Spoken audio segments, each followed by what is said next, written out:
Hello everyone. This is the sixth session for this year's Colloquia Ceranea.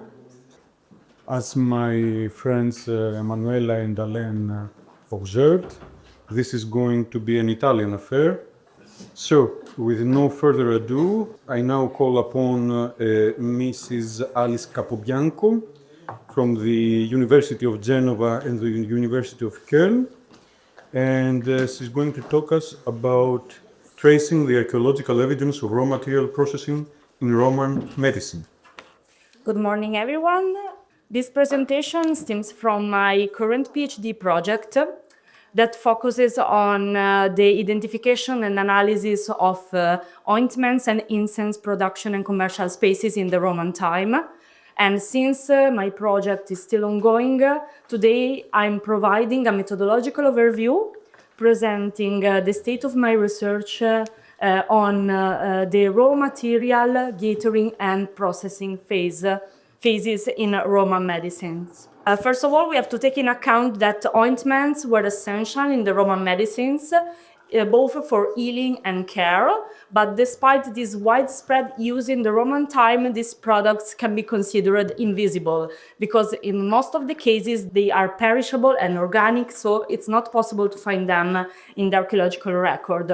So in order to understand them, it's necessary to study all the processes that revolve around them, such as, for example, the production chain, but of course, also the production areas and the production chain is really difficult to identify because the production chain is a rather well documented topic, but there are still some uncertainties, mostly concerning the practical aspects of the production processes. And the phases that we are going to analyze today, so the gathering part and the processing part, are among the most elusive. Here you can see a simplified schema of the production chain of ointments that can be applied both for medicinal and scented ointments. And of course, it's a simplification, and you can see only the macro phases. And today, I'm going to present the first three parts, the harvesting and gathering part, and the preparation and treatment and processing of raw material. When you work on this kind of topics, it's normal to face several methodological prior issues. For example, raw material gathering and treatments, as I said before, left few or no archaeological traces at all. The organic remains are poorly preserved, as we said before, this is an invisible production. Production steps offer overlap in the archaeological record, and we are going to see an example. Literary sources sometimes simplify practice. There are very few iconographic sources related to the production moment, and medicinal and perfumery processes can be very different, although in the archaeological record it's really hard to distinguish them. So which kind of sources can we use to frame a picture as complete as possible? There are many: archaeological, iconographic, literary, documentaries, archaeometric and archaeobotanical analysis, ethnoarchaeology, and experimental archaeology. When combined, these sources can allow us to go deeper inside this kind of topics, and they give us the possibility to understand more about the processes related to the production of ointments. Regarding the harvesting of the excipients, first of all, we have to take in account that many different excipients were used. So basically the fatty bases that were used for the ointments. The most important was, of course, the oil, but not only olive oil, but also moringa, almond, balanos, and sesame oil. And even though in a minimum percentual, also wine. The olive oil was the most used, even today, but also back in the days. And of course, the moment in which the olives were harvested is ephemeral. It leaves no trace at all. So we have to study it with indirect sources, such as ethnoarchaeology. For example, we can see that the way in which in some parts of the world the olives are still harvested is the same that we can find in some reliefs, like this one from Cordoba, and also in the ancient sources. So for example, we can mention the use of the ladders, the use of the sticks, and the use of, for example, of some kind of reeds in order to strip the olives from the trees and from the branches. Among the other excipients, I've decided to discuss about acorn and almonds, given the vastity of this topic. Basically, we have only few information regarding the harvesting of this kind of excipients, but even in this case, ethnoarchaeology can help us. For example, we can see all the almonds are still harvested in a traditional way in Kashmir, or all the argan seeds are still collected in Morocco even today. When it comes to talk about the gathering of essences, it's necessary to take in account the ephemeral nature of this kind of processes. We can analyze the supply areas, the traits, the origins of the different essences, but the gesture itself, the harvest, the tools remain mostly elusive. Even today, when we pick a flower, when we pick a plant, the gesture is ephemeral. It leaves no traces at all. I'm not talking about the resins and the raw material made from animal or mineral, because they have specific way of gathering, but I'm talking about the plants and the flower, and we can say that in the archaeological record, the picking of them leaves no trace at all. We can, for example, hypothesize the use of baskets, of sacks, maybe by organic materials, but we have no clue about that. We can't go beyond this kind of hypothesis. If we want to talk about an archaeology of supply, an archaeology of gathering, here I'm presenting one of the rare cases in which we have information about the actual gathering of the essence. This is the Cistus laudanifera, with which the labdanum oleo resin is made, that was used for both for medicinal and for scented ointments. We have information from the sources about the gathering of this essence. The first one involved the resin sticking to the hair, the fur of the goats, and then as they grazed among the plants, and then being combed with a reed or comb or something. And the second one, the most interesting, is the use of one specific tool. We have no archaeological information about that. That was a bow, or maybe a curved stick strung with wool, passed among the plants, allow the resin to get stick to it. And since I couldn't find any iconographical representation or any more information, I asked to the artificial intelligence to reproduce it, and it was probably something like that or very similar. Talking about the raw material processing, the sources always talk about the use of grinding and mincing tools, and simply they said something like the raw material was processed by grinding and by mincing and nothing more. And we can identify this phase also with the presence of the mortars or grinding tools, like this one that you can see here, both in the depiction from the House of VII and both from the archaeological record. And sometimes in the most lucky cases, it's possible to find also organic remains nearby the grinding tools, like the case of Embokek in Israel, in which inside the perfume workshops, grinding tools were found along with the organic traces related to the processing of the raw material. Taking a broader view about the kinds of aromata and essences that were used in the Roman medicine, which I categorized in different macro categories, we can say several observations.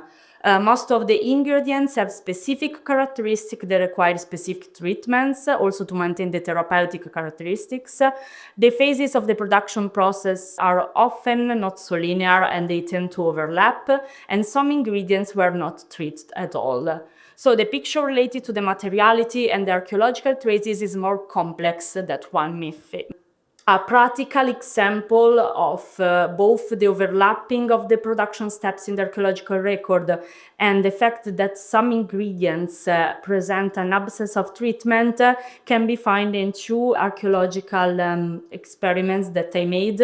One was the production of elatinum, and one was the production of ochiminum, one made by cucumber and one made by basil. I chose those two recipes because they were really simple, just two ingredients, the excipients and the main raw material, and also because in Dioscorides the recipe was really, really detailed.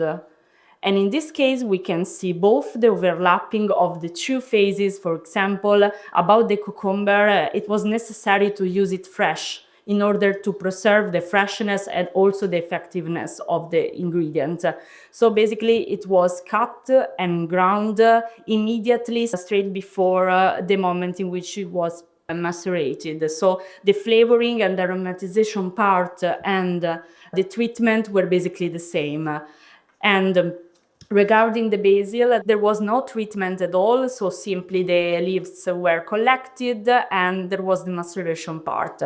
So in both cases, we can see an overlapping of the different phases, and in the case of the basil, we can say that there was no treatment at all, so the whole leaves were used. Given the vastness of the topic, I've decided to narrow the focus only on medicinal plants that were actually used in the Roman pharmacology. We can say that they have intrinsic medical properties, regardless of the association with other ingredients. And they underwent different kinds of treatments, so treatments that concern only the use for ointments, single treatments independent of the use as an ointment, and treatments related to the use as a decoction or medicine to drink.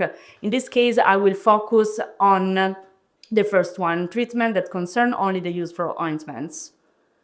In this table, there is a sample of medicinal plants actually used in Roman pharmacology that I have personally analyzed.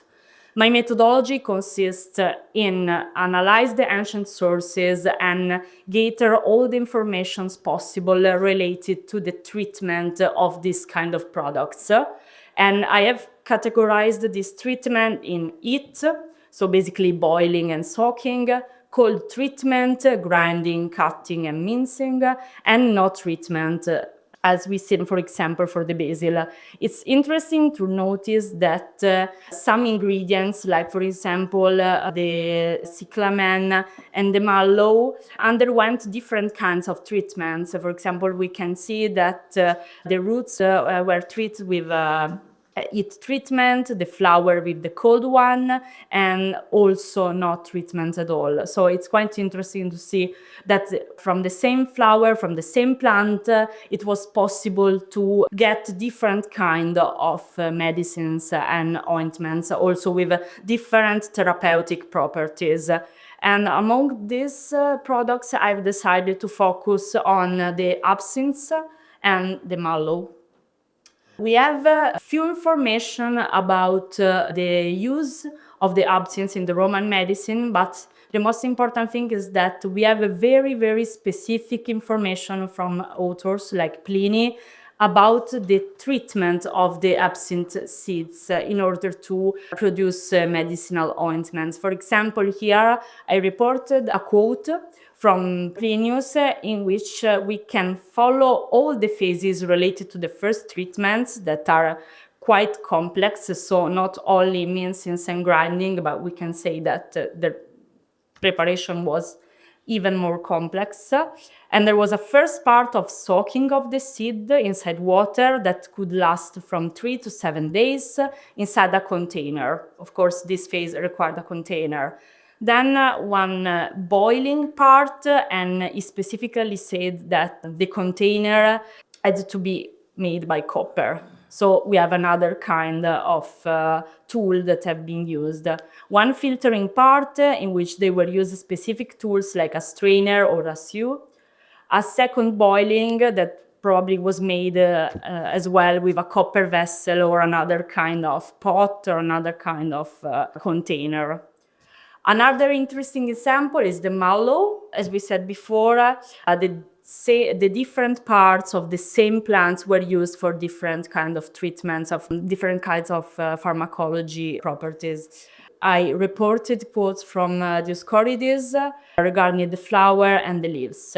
About the flower, we can say that rubbed on the skin, it's effective for bee and wasp stings. So we are in front of not treatment at all, because simply the flower was taken and rubbed on the skin.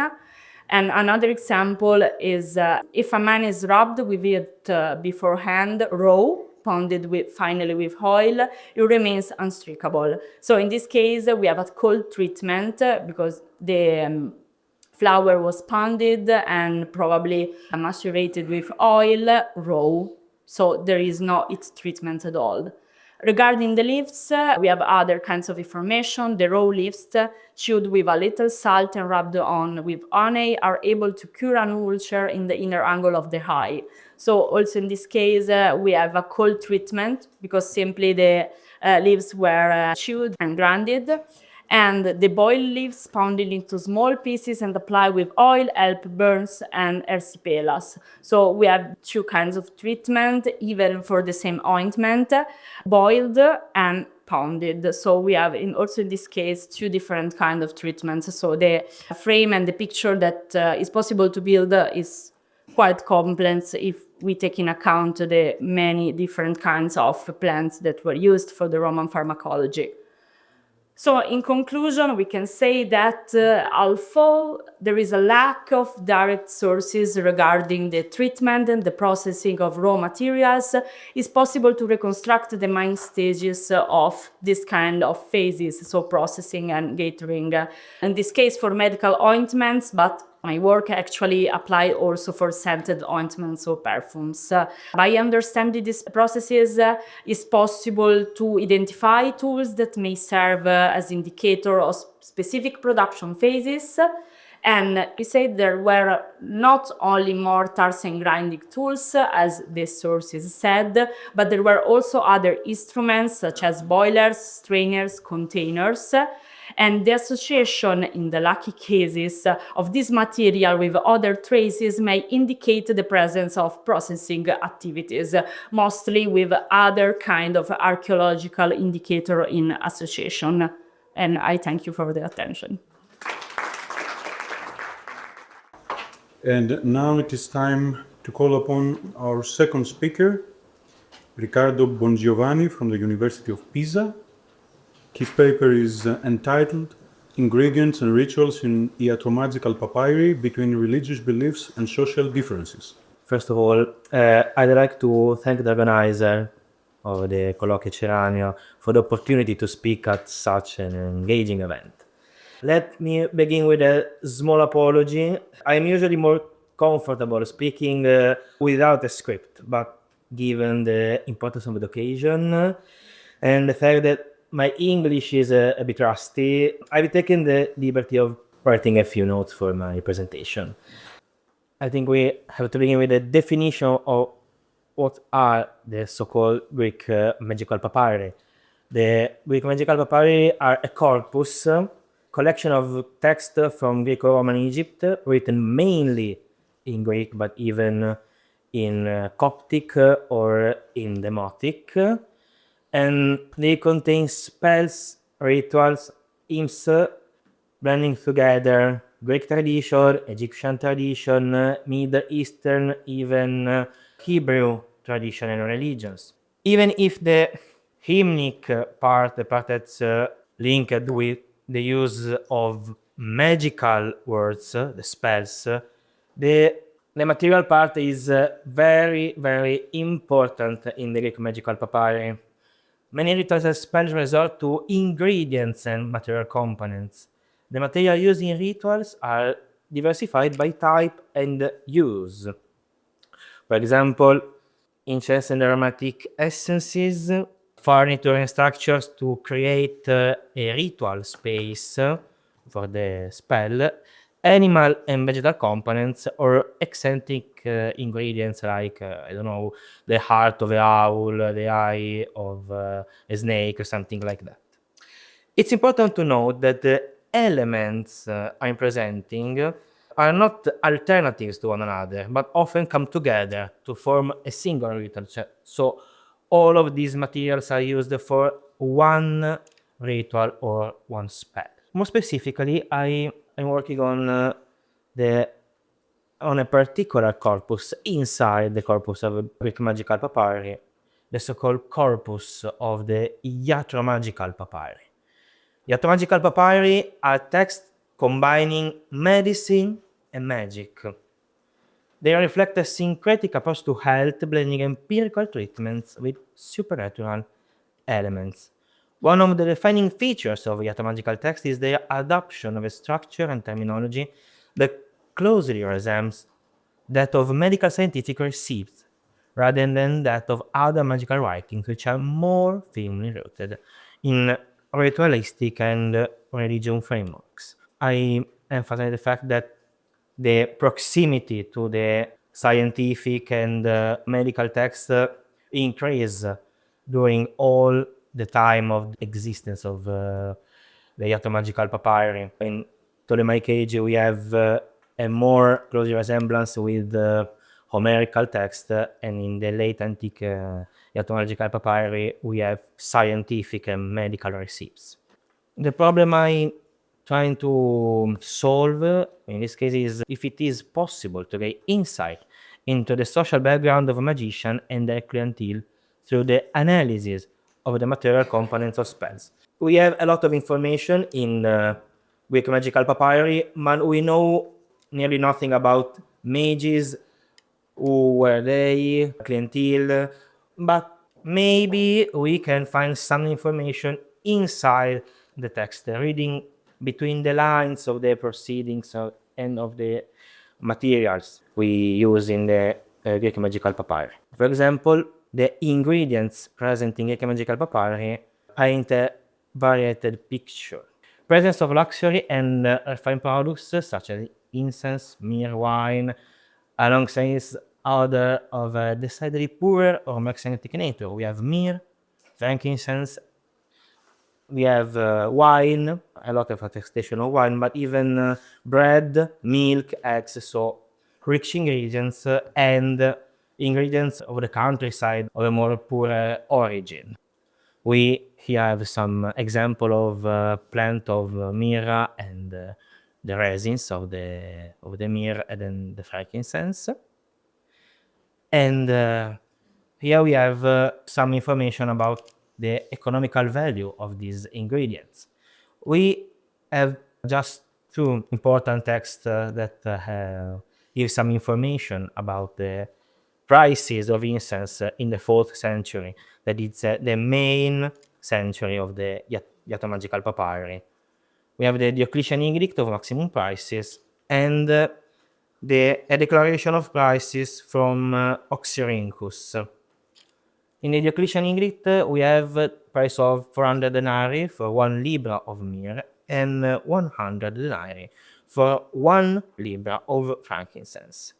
In the Pioxi, dated to the 329, the cost of frankincense alone was as much as 2 talents per libra. A lot. The prices provided in the Pioxi papyri are problematic because they appear extremely high, much higher than those in the Diocletian edict, suggesting that here the value of the talent may differ from its traditional meaning. Perhaps it refers to the weight of heavily the base denarii and not the weight of the silver, because it could be too much. An important consideration: the quantities used in the Greek magical papyri are very small, much smaller than a libra. For example, the amount of myrrh used in a single spell does not exceed 4 drachmas. Small quantities of product could have been affordable, even for people who were not particularly wealthy. Many spells require a minimum amount of material, a pinch, for example, a spoon, or in some cases when, for example, a very popular use for the myrrh is to create magical ink used for magical or ritual purposes. But for the ink, it was used burnt myrrh or both frankincense, so the residues for the combustion of the incense, so something that had no value at all. The use of incense in magical rituals is often cited as evidence to support the temple origin theory of late antique magic. However, it should be considered that the use of incense and aromatic products in private worship was widespread, as we say in Pliny the Elder. So I don't think that could be used as an evidence at all. In general, we can see that in Iatromagical papyri we have recipes for all prices. In this case, for example, we have two spells from two different papyri, and they are used for the same function. They are two memory spells. The first spell requires a lot of rich ingredients, so myrrh, 3 drachmas of figs, 7 dates, 7 dead pinecons, 7 hearts of Artemisia. Artemisia is a plant. 7 wings of ibis. So a lot of ingredients, but the second one that has the same function as a memory spell requires just the heart of some bird. Maybe the cacufat is maybe possibly the hoopoe. So we have to tear out the heart of the hoopoe and pierce it with a reed. So a much poorer spell. So probably the mages specialized the use of their ingredients, the use of their spells for their clientele. In the corpus of the Greek magical papyri, the presence of spells capable of fulfilling the same functions by using vastly different materials, as we have seen in the previous slide, both in nature and cost, suggests that it is not possible to place the magician within a precise and well-defined social class. Rather, the practice of magic appears to permeate all social strata, adapting to the character and economic means of its user. So probably we have richer mages, poorer mages, they use spells with different ingredients for a different clientele. We have now the problem of the Iatromagical papyri, how this is applied in the Iatromagical papyri. We see that the Iatromagical papyri exhibit a distinctive structure shaped by the convergence of Greek religious invocation and medical scientific recipes. In the model, the typical Iatromagical formula consists on the following components: title, the description of the disease, a list of ingredients, and instruction for the preparation and application for the remedy. In the Iatromagical papyri, it is possible to observe features that distinguish them from other magical texts. Material traditionally linked to religious and ritual practices, such myrrh or incense, either absent or used only very rarely. From the earliest example of this text in the 2nd century BCA to the latest one in the 5th, 6th century, there is a clear shift away from ritual elements and practices, accompanied by a growing alignment with the structure and style of scientific and prescriptive medical recipes. This transition is also evident in the selection of specific ingredients and material. We here have an example of Iatromagical spell from the late Hellenistic age, the so-called Papyrus of Philina, that is the most ancient Iatromagical text that we have. In this case, we find both the Prographe, Philines, Thessalesse, poi le Prosche, Phaleponon. We have the Prographe and the Epangelia, the latter formulated using the pros plus accusative structure, typical of medical recipes. However, the section where one would expect ingredients and medical instruction are instead replaced with an invocation written in hexametrical verse. Here we have other example from the Roman era. Here we have no more invocation or Homerical lexicon, but we have the use of a structure that is similar to that of the medical receipts, and we have the use of ingredients, even if these ingredients are odds eccentric.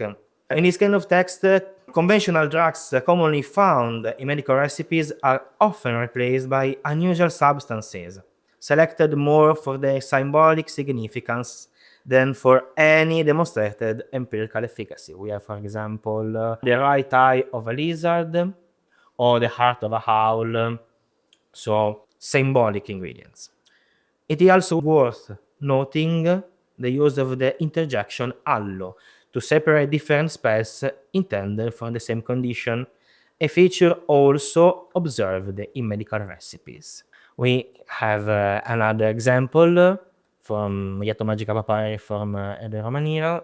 So we have again the Pandelian, the use of hallo, and the use of spells, vocal spells, instead of the medical ingredients, drugs, pharmaca that we would have expected in a medical recipe. Here we have an example of a comparison with a medical recipe, just to note how similar the Iatromagical recipes are to them, to the medical recipes. In the Iatromagical papyri of the late imperial period, we see the most significant convergence with the medical recipes, both in terms of ingredients, as you can see in this example, and in the increasing use of specialized medical vocabulary. We have, for example, here the receipt for the secant powder for the sharpness of vision, so a pharmacon for the eyes, and the ingredients used, crocus, aloe, sarcocolla, are used in similar recipe even for the disease of the eyes, attested in Alexander of Tralles, Marcellus Empiricus, and in Dioscorides. So here we have a kind of treatment that it's not used only in a magical environment, but even in medical receipts. You can see even the use of precise ingredients, a precise amount of substances. So not just the heart of a owl or something like that, but 4 drachmas of saffron, 8 drachmas of sarcocolla, so precise quantities of ingredients. Here we have the use of a specific medical lexicon inside magical invocation. This is a magical invocation for a wound to stop the infection in a wound. You can see that the mage uses a precise medical lexicon, precise medical vocabulary to address the wound. So do not throb, do not become inflamed, do not cause the pain to increase, etc. These are all specific medical terms. In the final slides, there is a table from an insightful study by the Professor Del Sanchez showing how often various plant substances appear in Iatromagical papyri. What stands out is that alongside prized ingredients like spices, we also find local plants, either wild or cultivated. This may suggest that the magicians worked mainly in the Egyptian countryside, far from urban centers. It is also noteworthy that myrrh, so important and symbolic in other types of magical text, is mentioned in only one Iatromagical recipe. Zmiana is used only in Pioxy 11. That probably is not even a Iatromagical text, but is just a medical recipe with a crystal invocation. So it's not a Iatromagical text. In conclusion, unlike other Greek magical papyri, the Iatromagical papyri do not allow us to distinguish magician based on the use of more or less valuable ingredients, but rather on the knowledge they demonstrate not only of the structure of a medical receipt, but also of pharmacology and the ability to diagnose illness. Alongside figures with only basic knowledge, we also find others who display a deep understanding and a clear diagnostic capability. Here we have selected bibliography, and thank you so much. Hello, we're happy to have you with us, albeit virtually. Our last speaker is Martina Biamino from the University of Genova, and her paper has the appealing title, When the Raw Material is Lacking, Imitation and Counterfeiting. I would like to thank the organizer for this amazing opportunity. And today I'm going to focus on the Istrian olive oil. And I would like to start from a passage of Galen.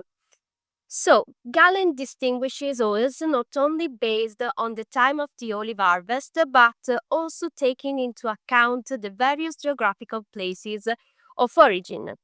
From the test, you can see the oil from the wild olive is also not of simple composition, but both cleansing and astringent. Among the olive oils, it is the most dusty, and after this, the Eastern oil. Then we can see the Spanon, that is the Spanish olive oil, then the Cilician, the Libyan, the Sabine, and other types of oil. So, in this way, local varieties of the product are obtained, each with well defined characteristics, and furthermore occupying specific trade routes. This causes oils to be known only mainly in certain areas, those involving trade, or in highly specialized treatises like medical treatises or encyclopedic ones. Among other oils mentioned by Galen based on their geographical origin, we find, of course, Istrian oil. The trade of this product begins in the Augustan period and starts to decline after Hadrian, when in some provinces, such as Noricum and Pannonia, oil from Istria is replaced by oil from Baetica. The reasons for this change are not entirely clear. It has been hypothesized that at a certain point the quality of Istrian oil deteriorated, making it less competitive compared to that of the Iberian Peninsula. Another explanation concerns the greater entrepreneurial capacity of Spanish producers, who were better able to exploit the growing market demand, establishing themselves on the main trade routes at the expense of the Istrians. However, this production, although significantly reduced, continues until at least the 6th century. Istria, therefore, establishes itself as a region producing oil of a certain quality, as also attested by, for example, Pausanias and Pliny. The latter, so Pliny, includes this product along with the oil of Baetica and that of Venafum among the finest oils.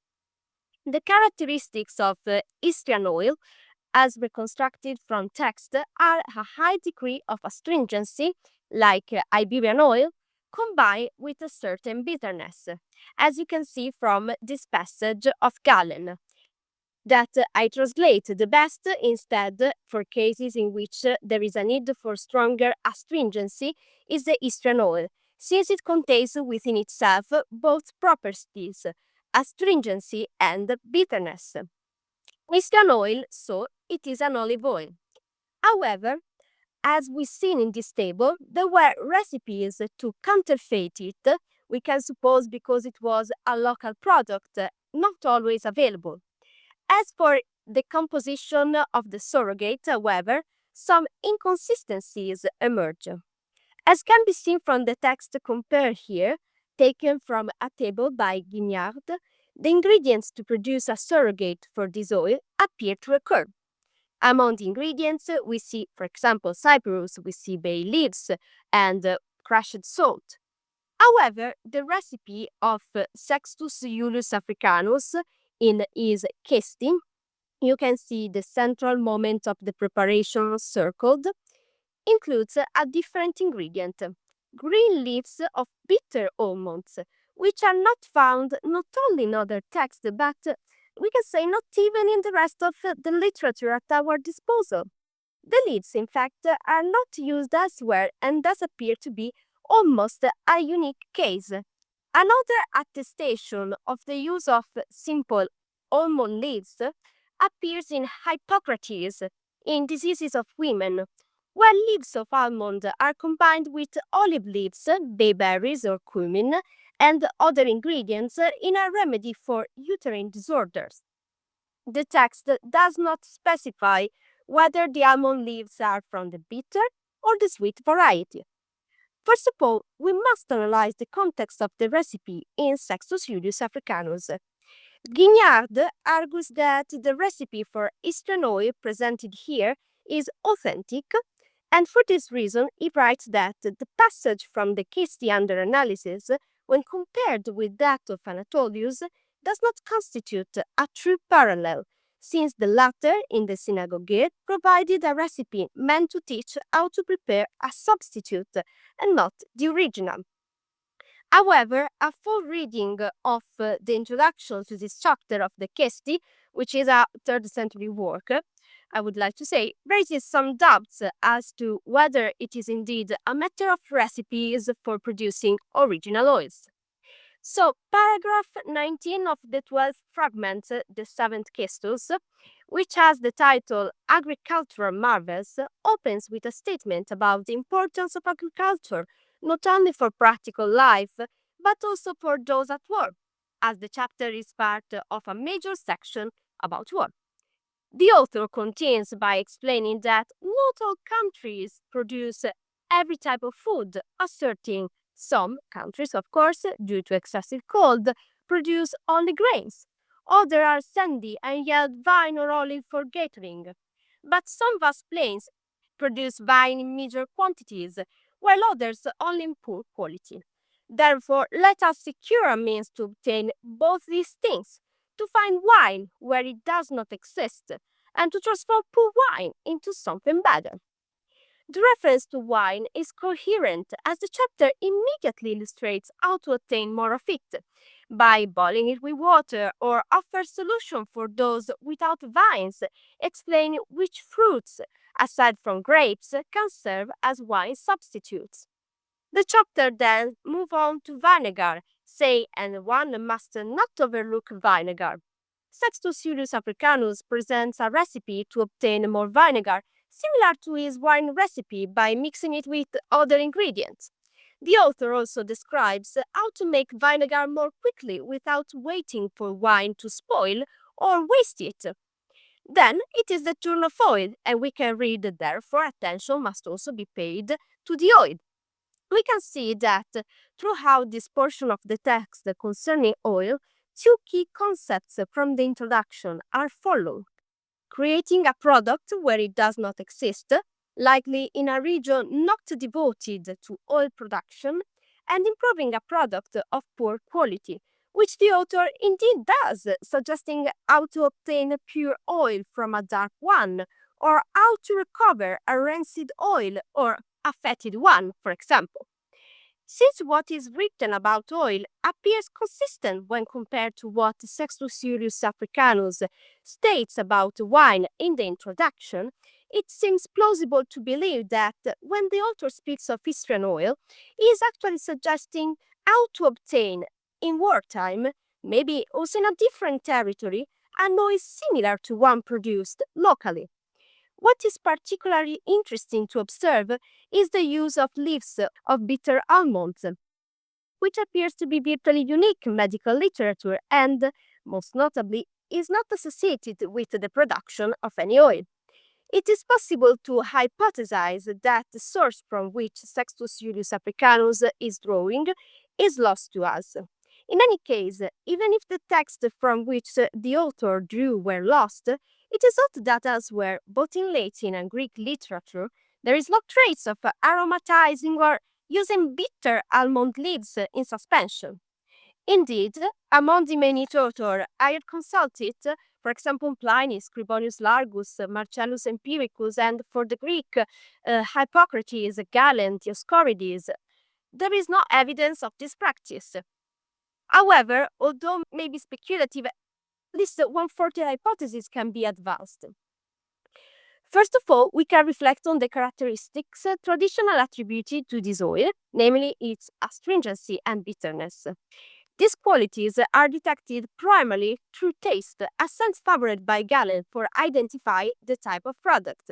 As you can read from this passage, one must investigate not how it was prepared, but by tasting it, whether it displays any property of astringency and to what degree it partakes of it, to assume it also partakes to the same degree in coldness.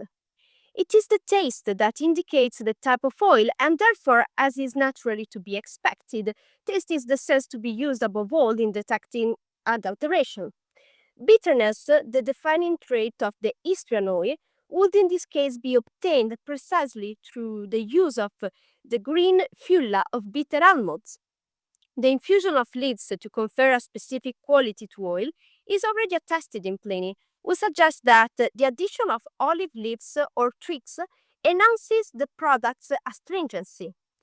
It is therefore plausible to believe that bitterness, which could not be imparted through olive leaves, was instead introduced through other leaves, namely the green leaves of bitter almonds.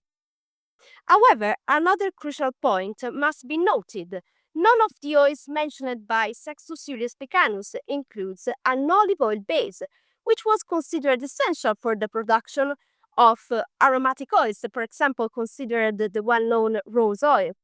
The chapter presents a series of preparations. The first two, Iberian oil and Istrian oil, involve as a central step the creation of a masa, which is placed into a vessel, although it remains unclear whether the vessel originally contained anything. The remaining oils, mastic and terebinth, also refer to the use of a vessel, but in these cases it is explicitly stated that the vessel contains water, not oil. This suggests that Sextus Iulius Africanus may be offering recipes for oil substitutes. The two famous regional oils, Iberian and Istrian, are described through recipes that seem, at the very least, approximate. The Greek texts seem to support this interpretation, I think.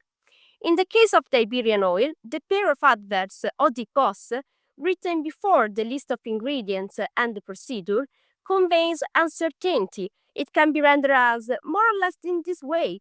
Similarly, the Istrian oil is introduced by a potential optative askoies, which implies possibility rather than certainty. You might obtain. By contrast, when the author turns to the preparation of oils traditionally from non-olive sources, like mastic oil and terebinth oil, the instructions are presented with assertiveness. For example, skininon de utos skewasiatai. The mastic oil is prepared in this way. Notably, these latter recipes also show close parallels with, for example, those preserved in the Dioscorides, while the first two are unique. In conclusion, from my point of view, the key point in this section, therefore, is that in a wartime context, when olives may not be available, the text offers alternative methods for producing oil. Just as the author explains earlier how to improve a poor quality wine or create regional varieties, it does the same here with oil, suggesting how to imitate a local product with recipes that are more or less similar to the original, or, as we read a few lines after, how to restore an oil that has become rancid or fetid or too much dark. And so I would like to thank you for your attention. Thank you very much indeed for this engaging paper. And I think the time has come for our discussion. Thanks very much. Riccardo, this one's for you, and it's about I guess, let me put it this way. So you talk about Iatromagical papyri, yes? And I'm wondering if there's a concern about kind of loading things early. So we have Iatromagical papyri within an embedded context of many other types of prayers, recipes, things like this, right? So in the BGM 7 and things like this. So we have these kind of embedded in there. What's this?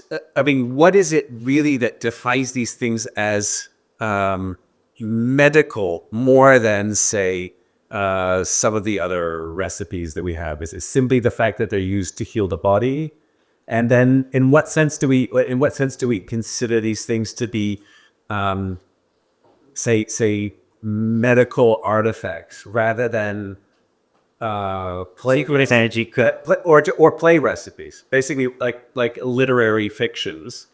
So, say in the Democritian Pagania, that also are in PGM 7. This text. So this is a text attributed to Democritus. It's got a lot of recipes in there. These recipes, not all of them, maybe some of them, but I've heard people argue that these aren't actually even meant to work at all. And that this is simply just a kind of a fun, it's a literary toy rather than actually being a practical joke kind of set of texts. Yeah. So I'm wondering, in what sense do you think we have evidence that the texts you have, that you're calling medical, are in fact medical and not simply like caricatures of a medical text or a medical magical text? Thank you. Thank you for your question, because it's any very interesting question. It's not so easy to answer, because first of all, we call Iatromagical papyri because of the structure of the spell, because all the so-called Iatromagical papyri are distinguished from the other spells because they use a structure for their receives that is very similar, if not identical, to that of the medical scientific texts. It's a process, because if you see the most ancient Iatromagical papyri, for example, the Fidina papyrus, you just have the title, the paragraph, and some indication, some specific term, kefalgalgia, for example, but instead of the ingredients, the preparation, etc., you have an invocation, an American invocation. Later on, you have some metamorphoses on the Iatromagical spells that became more and more similar in the structure and in the lexicon to that of the medical receipts. For example, in Köln or in VII, what you say that it's a magical spell because a Iatromagical spell because of the structure of the receipt, the use of a lexicon. I didn't use that in the slides, but in other parts of that section of BGM7, you have the use of very specific medical terms to indicate the affections to cure. So it's evident that the people that write the spell have some sort of medical preparation, medical background. I don't say that they are not doctors at all. They are magicians. They don't practice medicine, okay, but they have some sort of medical knowledge that they use to create magical spells that use the structure of the medical receipt to have some sort of validation. If I have a mage and I want to cure something, I try to create a text that is similar to something that it's clearly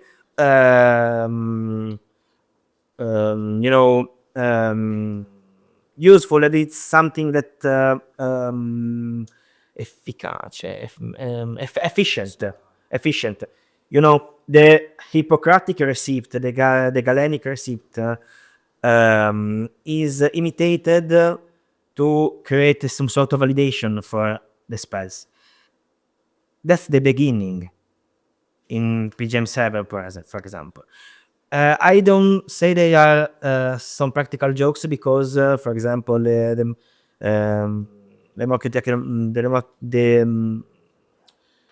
Democritus jokes are of a specific context. They are the symposium, so are sexual jokes, jokes about the wine, jokes about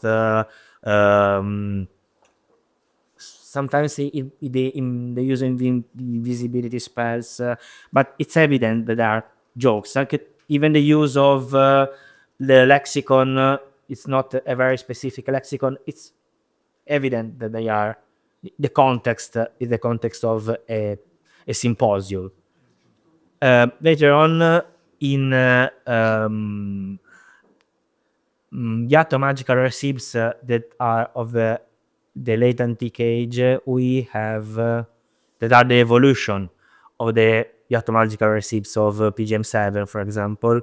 We have not anymore odds ingredients, eccentric ingredients that are used because the magician has no real competence in medicine, so use eccentric ingredients that are of symbolic value.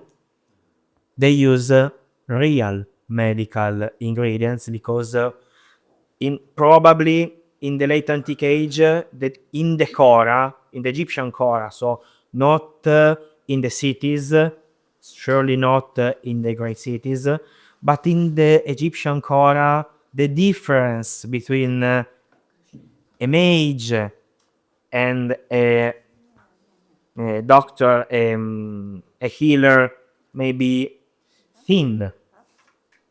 So I'm thinking also at the beginning of Galen Simple's book 6, in the Proebium to the work, he says Pamphilus and Xenocrates both wrote works. They're simply, he considers them to be grammarians. They're just writers. And they wrote books about Egyptian medicines filled with magic. Yeah. And he's basically saying these guys aren't magicians, they're not doctors, but they wrote these books.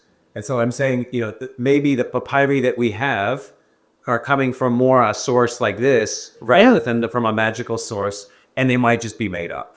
They're made up, they're fantasy. They don't have any, they have a structure, a formal resemblance to a medical recipe, but they're fantasy. They're not a real preparation. They're not really magic, and they're not really medicine. They're just somebody's fantasy of like trying to sell a book. The problem is, it could be like this if you think, like some scholars think, that the Greek magical papyri are some sort of fraud from Egyptian people to sell something to Greek and Roman tourists. There is this kind of theory, that they are all fraud, they are all jokes, there is nothing real, they didn't believe in it, they're just some sort of sellers that try to sell something to these fat Roman tourists that want to become invisible, I don't think it's possible because, for example, I do the example of PGM7, but in all the papyri PGM7 has, if it would be a fraud, all the texts would be fraud, would be made up. But in PGM7 we have not magical spells, invocations that were clearly in use, that were clearly popular. For example, the Materia. We have a very big Materia in the beginning of PGM7 that were popular magic. They were not made up because they were, popular. Even other spells were clearly in use in a popular way, in a popular environment, but not jokes. So if that were not jokes, I think the exception is the Democritus Symposium. It's not an exception. It's just some sort of section, more free, more used for another kind of context. But it's just that.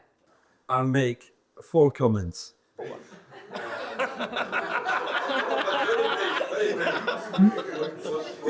One phrase each.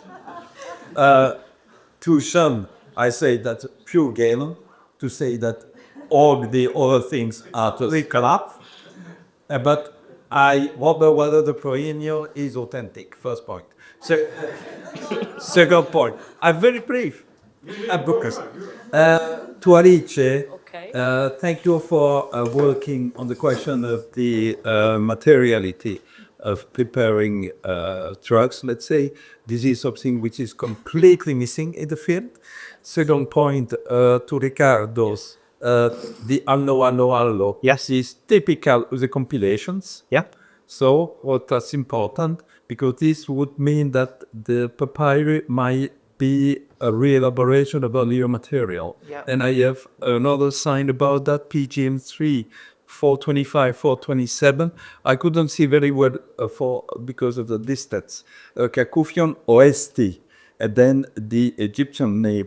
This is a sign that the text has been handled by other people. And interesting.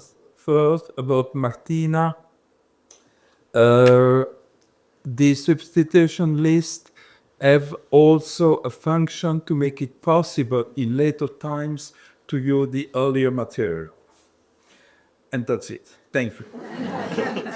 And that is small about Martina.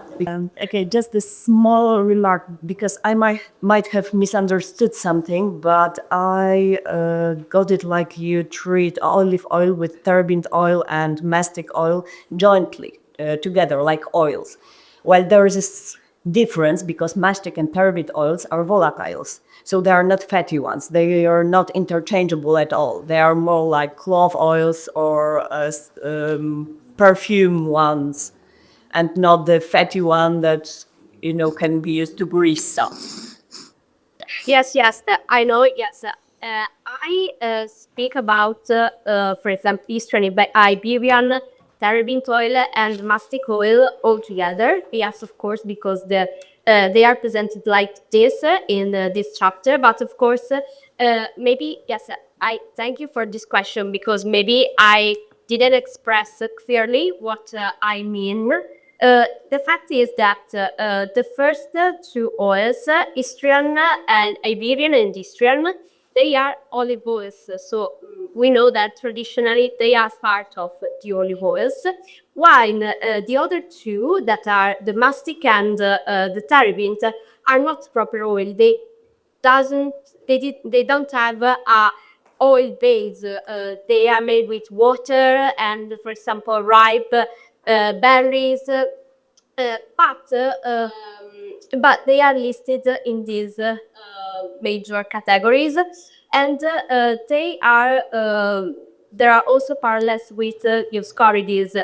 So in general, I think that the author is trying to suggest to a person that is at war what this person can do without without olives. For example, if you want to realize oil, but oil in a broader sense, you can use to realize Iberian and Eastern, these two recipes that are more or less, but not completely original, how can I say? Or you can use another type of fruit, like mastic, or another ingredient that is not olive, so mastic and terebinth, because you don't have olives. That is something that the author does at the beginning of this chapter with the vine, because he's saying, okay, if you don't have grapes, you can use this. And I don't know if this answer to your doubt, or it is clear. But thank you again. No, Professor Williams, sorry for keeping you waiting. Thank you. I've got a question for Alice. Well, first of all, a comment. You had several references to Dioscorides, and I couldn't find them in the Dioscorides text. I wonder what edition you're using. Another, just a simple observation on basil. Dioscorides on basil talks about the leaves and the seeds. I wondered if you'd tested in your methods the seeds as well as the leaves. And then a question is, could you comment on the use of the copper bowl? And in your practical experiments, what difference does that make from a ceramic bowl? Hey, thank you for your questions and your comment. About the first one, I Actually, not sure about the edition I'm currently using, but I can send the reference. Actually, I already noticed that sometimes the number of the books or the number of the ingredients are not the same that people can find in other editions. So I'm not sure. It's an edition I found online. I have also a paper one I bought, but I currently use the one that is available online because it's basically easier to consult and also to translate it. But thank you for this comment, because maybe I should correct some references about Dioscorides, and it's actually useful to know in advance before to publish something or to work on that. About the second question about the copper and the ceramic, actually I haven't started yet about that experimental archaeology part. So I don't know yet about the different implication related to the use of one kind of material, one kind of pot instead of another one. Simply, I found this reference about the use of copper really interesting, because basically it's really rare to find that, because I read Plinius, I read Dioscorides, and the most of the recipes don't mention the actual tool that is used. So I found really interesting that in the case of the absinthe, there was a specific reference to the kind of material that has been used. According to other comparisons, not related to perfumes or medicines, but related to other topics of archaeology, I can say that probably the use of coppers was related to the best capability related to it, or something like that.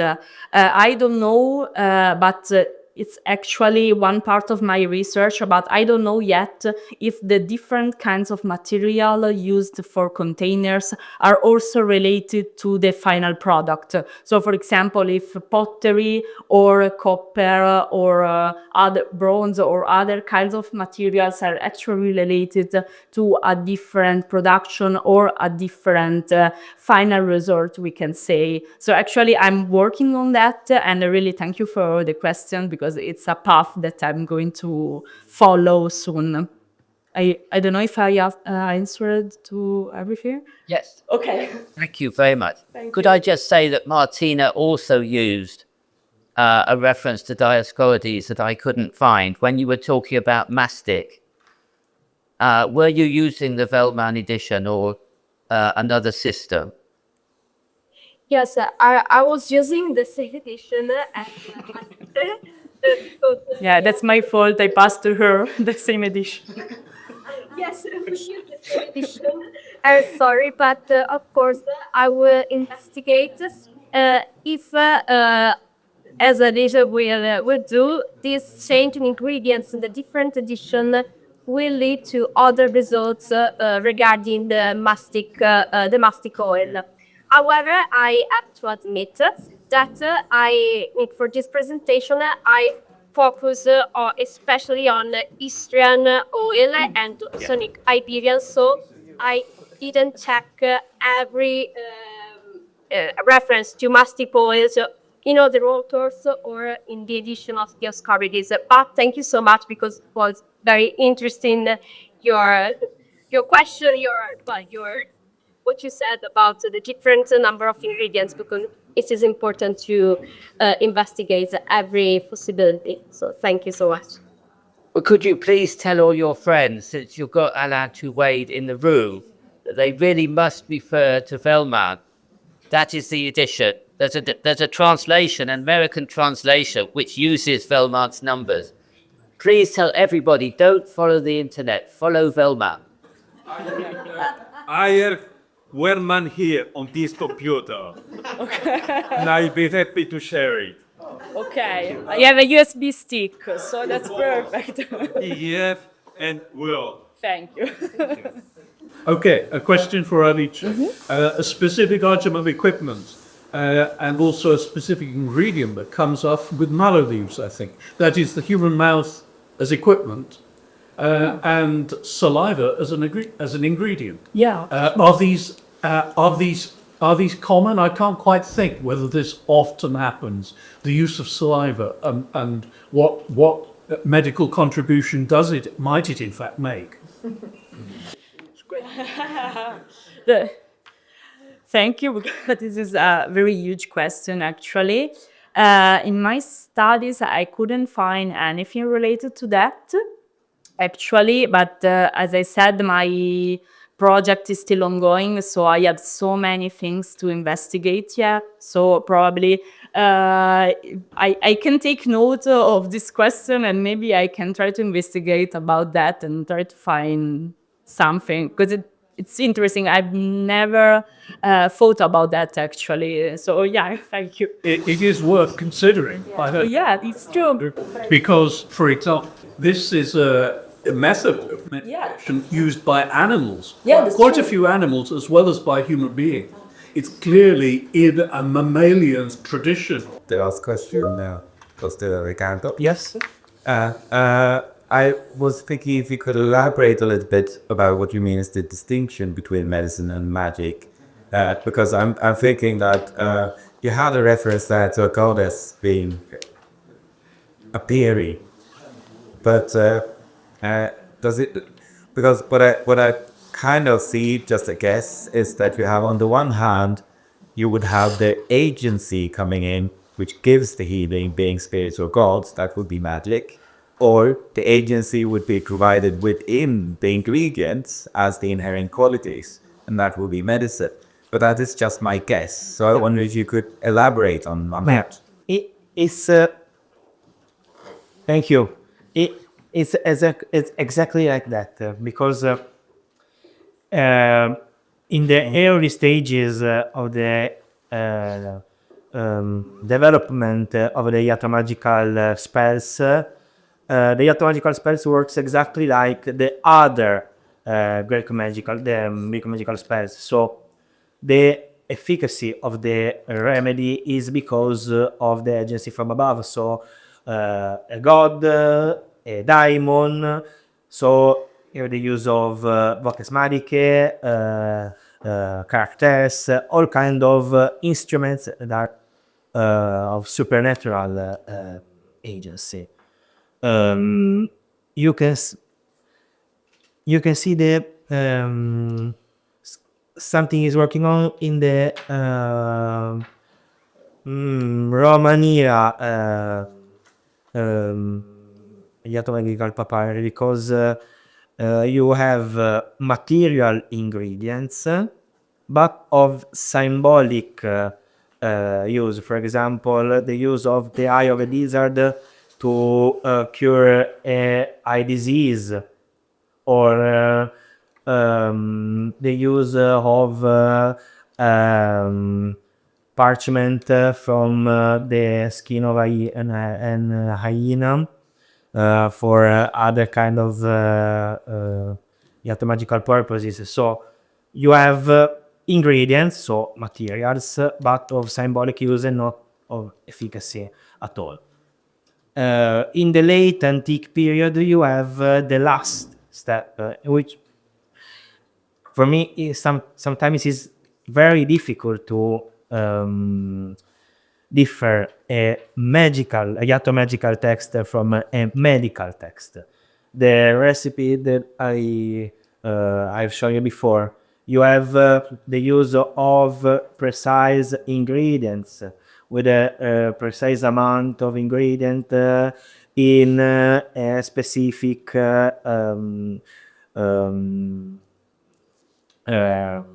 preparation. So that is medical. It's not magic anymore. It's considered a magical spell because with the material you use even invocations, voces magicae, characteres, but you have a clearly you have the use of materials that are of the probably from the medical tradition. So in the late antique Iatromagical papyri, the only thing that distinguishes the Iatromagical papyri from the medical receipts is that you have the medical part and even the magical part, that because the magical part doesn't disappear, it remains because the medical part is addicted to the magical part. It doesn't substitute all the ingredients, materials, medical lexicon doesn't substitute completely the magical part. It has been added to it. So you have, Mr. Bongiovanni, sorry. apologies, but we have to This thank you all for this fascinating session. A heartfelt applause to our speakers.